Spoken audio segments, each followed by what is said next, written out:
Now we can add the stairs to both the ground floor and the first floor plans. Before we draw the stairs, we need to fix a mistake on the plan that has been done in the videos. If you were following in class, the mistake didn't happen, but basically this part of the wall here should not be shown on the plan. There might be a bit of wall at a lower level, but we don't want that to show because that's the position of where the stairs are. So we can delete those two lines and then use the fillet tool with the radius set to 0 to trim off that line so that it's 1100 away there, just for that half landing, and then we can use the fillet tool here again. And then we need to be on the hatch layer and use the hatch tool. So we can use the match properties tool to pick up one of the existing hatches for the block work, and we can now hatch that part of the wall there, but this part of the wall is separate, so we need to do that as well. And that should be the wall now fixed. We can also separate those hatches like that. And I'm just going to create a new layer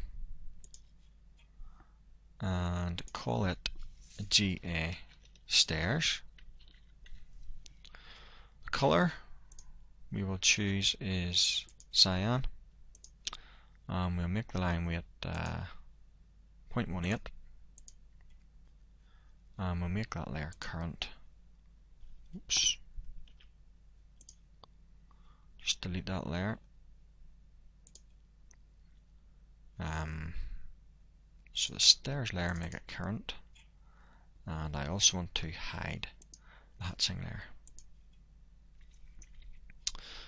So now we can draw a line across the bottom of the stairs, and each of the treads on the stair are 220 apart, so we can use the offset tool 220 and offset that,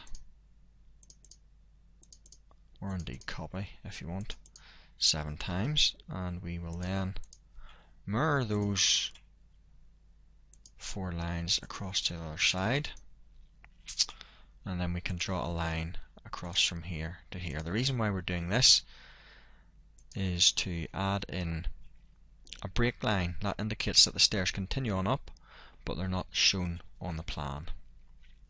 So we offset that then by 75, and we can draw a line across those midpoints there and offset by something like 50.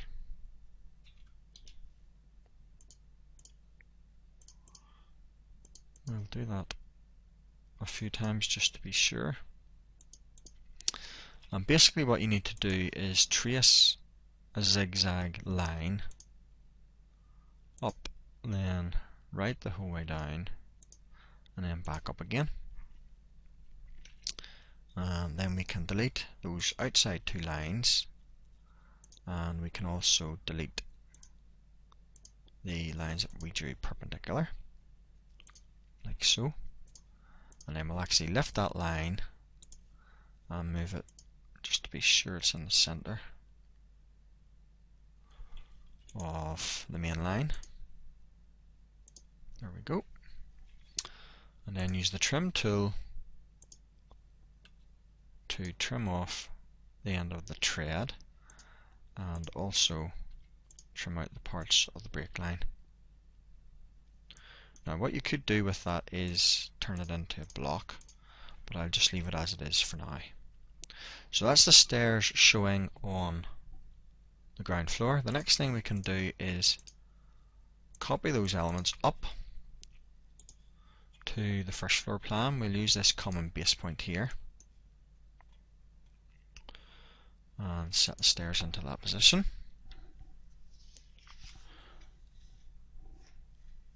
Now, when we are looking at the stairs here. Obviously the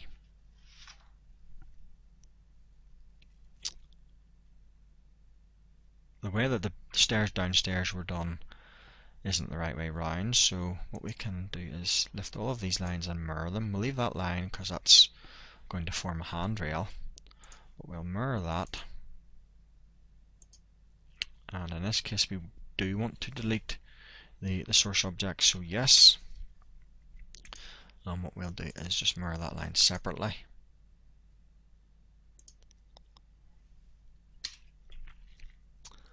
And at this point then we can fill the gap in to show where the handrail would be. We'll offset by 100 here and use the fillet tool, and we'll just fill in that little gap there at the bottom. And those lines weren't lifted earlier, so we can now mirror those across.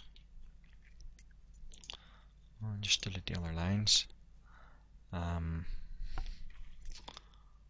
didn't happen accurately, so let's undo that.